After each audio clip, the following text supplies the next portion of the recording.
Luis María Grignion de Montfort. 1673-1716. Fiesta. 28 de abril. Ad Jesum per Mariam. Por SCTJM. Primeros años. San Luis nació en Montfort, Francia el 31 de enero de 1673 de una familia muy numerosa, él siendo el mayor de 18 hermanos. Uno de ellos murió en su infancia, 3 fueron sacerdotes y 3 religiosas.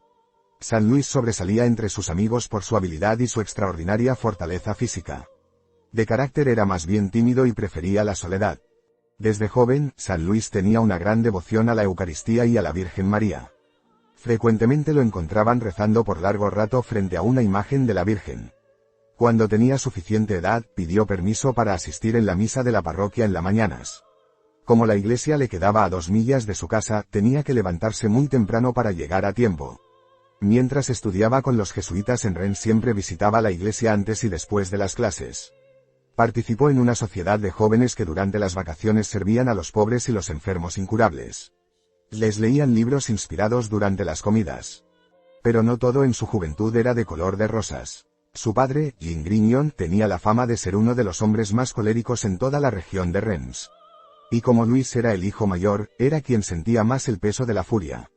Su papá constantemente lo incitaba a la ira. Ya por sí mismo Luis tenía un temperamento tan fuerte como el de su papá, lo cual le hacía aún más difícil soportar aquellas pruebas.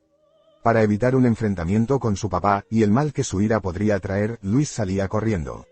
Así evitaba la ocasión de pecado. Era todo lo que Luis podía hacer para controlar su temperamento. En vez de empeorar, a través de estas demostraciones de ira de su papá, Luis aprendió a morirse a sí mismo y pudo aprender a ser paciente, dulce y crecer en virtud.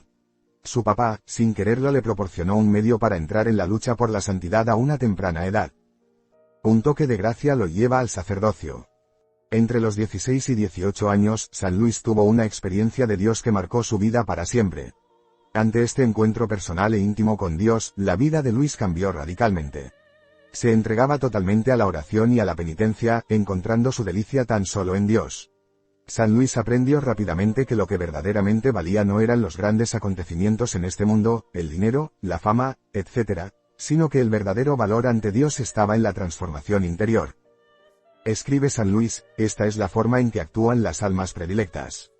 Se mantienen dentro de su casa. O sea, mantienen sus mentes en las verdades espirituales y no en las de la tierra. Se aplican a la oración mental, siguiendo el ejemplo de María, su madre, cuya mayor gloria durante su vida era su vida interior y quien amaba tanto la oración mental. Estas almas observan cómo tantos trabajan y gastan grandes energías e inteligencia para ganar éxitos y reconocimiento en la tierra. Por la luz del Espíritu Santo, saben que hay más gloria y más gozo, permaneciendo escondidos en Cristo y en perfecta sumisión a María, que en hacer grandes cosas o grandes milagros. En 1693, a los 20 años, siente el llamado de consagrar su vida a Dios a través del sacerdocio. La primera reacción de su padre no era favorable, pero cuando su papá vio la determinación de su hijo, le dio su bendición. Y así, a finales de ese año, San Luis sale de su casa hacia París. El seminario. Renunciado a la comodidad de su caballo, San Luis se decidió caminar los 300 kilómetros hacia el seminario en París. Durante su camino, se encuentra con 2 pobres en distintos momentos. Al primero le da todo el dinero que su padre le había entregado, quedándose con nada. Al segundo, no teniendo ya más dinero que darle, le entrega su único traje, regalo de su mamá, cambiándolo por los trapos del pobre. De esta manera, San Luis marca lo que ha de ser su vida desde ese momento en adelante. Ya no se limitará a servir a los pobres, pues es ya uno de ellos. Hace entonces un voto de vivir de limosnas. En aquella época habían seminarios separados para ricos y pobres. Cuando llega San Luis al seminario, viéndolo en tan miserable condición, los superiores lo mandan al seminario de los pobres. Así se privó de la ventajas ofrecida en el mejor seminario. En el seminario, San Luis fue bibliotecario y velador de muertos, 2 oficios que eran poco queridos por los demás. Mas en el plan providente de Dios le proporcionaron oportunidades de mucha gracia y crecimiento. Por su oficio de bibliotecario, San Luis pudo leer muchos libros, sobre todo, libros de la Virgen María. Todos los libros que encontraba de ella, los leía y estudiaba con gran celo. Este periodo llegó a ser para él, la fundación de toda su espiritualidad mariana. El oficio de velar a los muertos fue también de gran provecho. Era su responsabilidad pasar toda la noche junto con algún muerto. Ante la realidad de la muerte que estaba constantemente ante sus ojos, San Luis aprendió a despreciar todo lo de este mundo como vano y temporal. Esto lo llevó a atesorar tesoros en el cielo y no en la tierra. Él llegó a reconocer que nada se debe esperar de los que es de este mundo más todo de Dios. Su tiempo en el seminario estuvo lleno de grandes pruebas. San Luis era poco comprendido por los demás. No sabían cómo lidiar con él, si como un santo o un fanático. Sus superiores, pensando que toda su vida estaba movida más bien por el orgullo que por el celo de Dios, lo mortificaban día y noche. Lo humillaban y lo insultaban en frente de todos. Sus compañeros en el seminario, viendo la actitud de los superiores, también lo maltrataban mucho. Se reían de él, lo rechazaban muy a menudo. Y todo esto San Luis lo recibió con gran paciencia y docilidad. Es más, lo miraba todo como un gran regalo de Cristo quien le había dado a participar de su cruz. Sacerdote. El 5 de junio de 1700, San Luis, de 27 años, fue ordenado sacerdote. Escogió como lema de su vida sacerdotal, ser esclavo de María. Enseguida empezaron a surgir grandes cruces en su vida. Pero no se detenía a pensar en sí mismo sino que su gran sueño era llegar a ser misionero y llevar la palabra de Cristo a lugares muy distantes.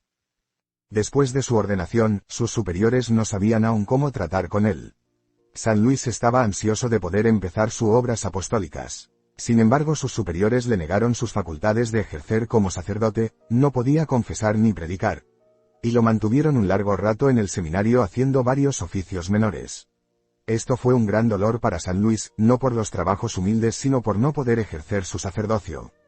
Tenía como único deseo dar gloria a Dios en su sacerdocio y en sus obras misioneras. Mas como siempre, San Luis obedeció con amor. Después de casi un año en el seminario, por fin San Luis se encontró con un sacerdote organizador de una compañía de sacerdotes misioneros, que le invitó a acompañarlo en otro pueblo. Sus superiores, aprovechando esta oportunidad para salir de él, le dieron permiso. A San Luis le esperaba otra gran decepción pues cuando llegó a la casa de los padres misioneros, vio tan grandes abusos y mediocridad entre ellos que no le quedaba duda de que no podía quedarse. Escribió inmediatamente a su superior del seminario pidiendo regresar a París pero este le dijo que estaba siendo malagradecido y le hizo quedarse. San Luis, que obedecía santamente a sus superiores, se quedó. Aún no le daban permiso para confesar y pasaba los días enseñándole catecismo a los niños. Capellán de hospital. Después de varios meses en que se encuentra relegado, San Luis es asignado capellán del hospital de Poitiers, un asilo para los pobres y marginados. No era el apostolado que San Luis buscaba, pues su deseo era ser misionero, pero aceptó con docilidad. Cuando ya percibía los frutos llegó la prueba otra vez. Los poderosos del mundo no podían aceptar la simplicidad y naturalidad que tenía San Luis con los pobres y empezaron los ataques y la persecución. Vive, como todos los santos, el sufrimiento de Cristo. De vuelta en París, el predilecto de la Virgen Santísima empieza a ver cómo las puertas se le cerraban con rapidez. Muchos, no entendiéndolo, crean falsos testimonios de él, desacreditándolo como sacerdote y como hombre.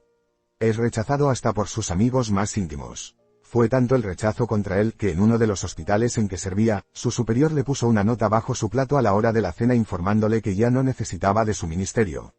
Hasta su propio obispo empieza a dudar seriamente de él y 2 veces lo manda a callar. San Luis, aunque sufrió enormemente, se mantuvo firme en su fe actuando como un santo sacerdote. Dios lo estaba purificando y fortaleciendo para que su vida sea un amor puro a Dios y al prójimo. En su total humillación y abandono de todos se abre cada vez más a la total conciencia de que Dios es su único apoyo, su única defensa. Él ve en esto una nueva oportunidad de abrazar su determinación de vivir en plena pobreza, tanto espiritual como física. También llega a entender que la razón de los ataques es la doctrina mariana que enseña. Primero porque Satanás no la quiere y segundo porque la humanidad no está dispuesta a abrazar sus enseñanzas. Recurso al Papa quien le hace misionero. San Luis decide, en el año 1706, recurrir al Santo Padre, el Papa Clemente XI. Quería saber si en verdad estaba errado como todos decían o si cumplía la voluntad de Dios, lo cual era su único deseo. Se logra el encuentro y San Luis recibe del Papa la bendición y el título de misionero apostólico. Durante su vida apostólica como misionero, San Luis llegará a hacer 200 misiones y retiros. Con gran celo predicaba de pueblo en pueblo el Evangelio. Su lenguaje era sencillo pero lleno de fuego y amor a Dios. Sus misiones se caracterizaban por la presencia de María, ya que siempre promovía el rezo del Santo Rosario, hacía procesiones y cánticos a la Virgen. Sus exhortaciones movían a los pobres a renovar sus corazones y, poco a poco, volver a Dios, a los sacramentos y al amor a Cristo crucificado. San Luis siempre decía que sus mejores amigos eran los pobres, ante quienes abría de par en par su corazón. Fundador. Un año antes de su muerte, el padre Montfort fundó dos congregaciones, las Hermanas de la Sabiduría, dedicadas al trabajo de hospital y la instrucción de niñas pobres, y la Compañía de María, misioneros. Hacía años que soñaba con estas fundaciones, pero las circunstancias no le permitían. Humanamente hablando, en su lecho de muerte la obra parecía haber fracasado. Solo habían 4 hermanas y 2 sacerdotes con unos pocos hermanos. Pero el padre Montfort, quien tenía el don de profecía, sabía que el árbol crecería. Al comienzo del siglo XX las Hermanas de la Sabiduría eran 5.000 con 44 casas, dando instrucción a 60,000 niños. Después de la muerte del fundador, la Compañía de María fue gobernada durante 39 años por el padre Mulot. Al principio había rehusado unirse a Montfort en su trabajo misionero. No puedo ser misionero, decía, porque tengo un lado paralizado desde hace años, tengo infección de los pulmones que apenas me permite respirar, y estoy tan enfermo que no descanso día y noche. Pero San Luis, inspirado por Dios, le contestó, en cuanto comiences a predicar serás completamente sanado. Así ocurrió. Sus virtudes. Los santos son hombres que aman con todo el corazón y el corazón da fruto en virtud. Los frutos no se dan sin la entrega y el sacrificio perseverante. San Luis Grignon de Montfort es un hombre de oración constante, ama a los pobres y vive la pobreza con radicalidad, goza en las humillaciones por Cristo. Algunas anécdotas. En una misión para soldados en La Rochelle, estos, movidos por sus palabras, lloraban y pedían perdón por sus pecados a gritos. En la procesión final un oficial caminaba a la cabeza descalzo, llevando la bandera. Los soldados, también descalzos, seguían llevando en una mano el crucifijo y en la otra el rosario mientras cantaban himnos. Cuando anunció su plan de construir un monumental calvario en una colina cercana a Pontchato, muchos respondieron con entusiasmo. Por 15 meses, entre 200 y 400 campesinos trabajaron diariamente sin recompensa. Cuando la magna obra estaba recién terminada, el rey ordenó que todo fuese destruido. Los jansenistas habían convencido al gobernador de Bretaña que se estaba construyendo una fortaleza capaz de ayudar a una revuelta. El padre Montfort actuó con una gran paz ante la situación. Solo exclamó, «Bendito sea Dios». En una ocasión, cuando el obispo lo había mandado a callar, San Luis obedientemente se retiró en oración. Fue durante ese tiempo que escribió, A los amigos de la cruz, un fabuloso tratado que enseña la necesidad y la práctica de llevar la cruz. Los jansenistas, seguidores de Jansenio que terminaron en herejía, irritados por los éxitos del padre Montfort, logran por medio de intrigas que se le expulse del distrito en que daba una misión. En La Rochelle trataron de envenenarlo con una taza de caldo y, a pesar del antídoto que tomó, su salud fue dañada permanentemente. En otra ocasión trataron de asesinarlo cuando caminaba por una estrecha calle. Él tuvo un presentimiento de peligro y escapó por otra calle. ¿Y cuál es la espiritualidad tan atacada? La espiritualidad de San Luis María sigue hoy día siendo amada por el Papa y perseguida por muchos aún de la Iglesia. Es porque enseña un camino muy claro y exigente que no permite ambigüedades ni medias tintas. El amor lo reclama todo. La espiritualidad de San Luis María de Montfort se basa en 2 fundamentos. 1. Reproducir la imagen de Cristo crucificado en nosotros. 2. Hacerlo a través y por medio de nuestra consagración a María como esclavo de amor. En otras palabras, vivir la cruz redentora a través de María. Toda la vida de S. Luis fue centrada sobre un deseo, la adquisición de la sabiduría eterna que es Jesucristo, Hijo de Dios e Hijo de María. Optó por una condición radical de vida formulada como, la santa esclavitud, o la esclavitud voluntaria de amor a la Virgen Santísima para llevarnos a la de Cristo. A ella le entregamos cuerpo y alma para que haga con nosotros lo que quiera, pues todo lo que ella quiere es de Dios. La Virgen, gestora de Cristo, pasa a ser la que dispone de nosotros. Es una vía de perfección y unión, de ascética radical y de misticismo dentro del corazón de María Santísima. Enseña que el alma abandonada en las manos de la Madre es unida a la obediencia del Hijo. Esta entrega es total cuando el alma se separa de todo apego terrenal y así es reengendrada en el seno de María donde se encarnó Jesús. Llega a ser así perfecta imagen de Dios quien escogió ser obediente hasta la cruz. San Luis no ve en María una simple devoción piadosa y sentimental, sino una devoción fundada en teología sólida, la cual proviene del misterio inefable de lo que Dios ha optado realizar por su mediación y por su perfecta docilidad a esa obra. Esto es muy importante, ya que es este desarrollo lo que ha hecho posible la revolución teológica que causó ese Luis de Montfort. Su Santidad Juan Pablo II es un gran devoto de Montfort. De él tomó su lema, Totus Tuus, y se ha referido al santo en su encíclica Mariana Redemptoris Mater y en muchas otras ocasiones. También visitó su tumba en Lorient-sur-Sèvre, añadiéndola al itinerario de su visita a Francia. Allí, junto a la tumba sufrió un atentado, plantaron una bomba que fue descubierta por la seguridad. Providencialmente, nada detuvo al Papa de honrar al santo que tanto ama. Escritos. San Luis dio a la Iglesia las obras más grandes que se han escrito sobre la Virgen Santísima, el Tratado de la verdadera devoción a la Santísima Virgen, el Secreto de la Virgen y el Secreto del Rosario. A estos se añade, a los Amigos de la Cruz. La Iglesia ha reconocido sus libros como expresión auténtica de la doctrina eclesial.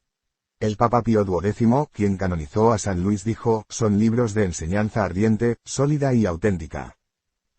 Muerte y canonización. San Luis murió en Saint-Laurent-sur-Sèvre el 28 de abril de 1716, a la edad de 43 años. Fue beatificado en 1888 y canonizado el 20 de julio de 1947. Es venerado como sacerdote, misionero, fundador y sobre todo, como esclavo de la Virgen María. Sobre la tumba de San Luis de Montfort dice: ¿Qué miras, caminante? Una antorcha apagada. Un hombre a quien el fuego del amor consumió. Y que se hizo todo para todos, Luis María Grignon Montfort. Preguntas por su vida. No hay ninguna más íntegra. Su penitencia indagas. Ninguna más austera. Investigas su celo. Ninguno más ardiente. Y su piedad mariana. Ninguno a San Bernardo más cercano. Sacerdote de Cristo, a Cristo reprodujo en su conducta y enseñó en sus palabras. Infatigable, tan solo en el sepulcro descansó, fue padre de los pobres, defensor de los huérfanos. Y reconciliador de los pecadores. Su gloriosa muerte fue semejante a su vida. Como vivió, murió. Maduro para Dios, voló al cielo a los 43 años de edad. Regreso a la página principal.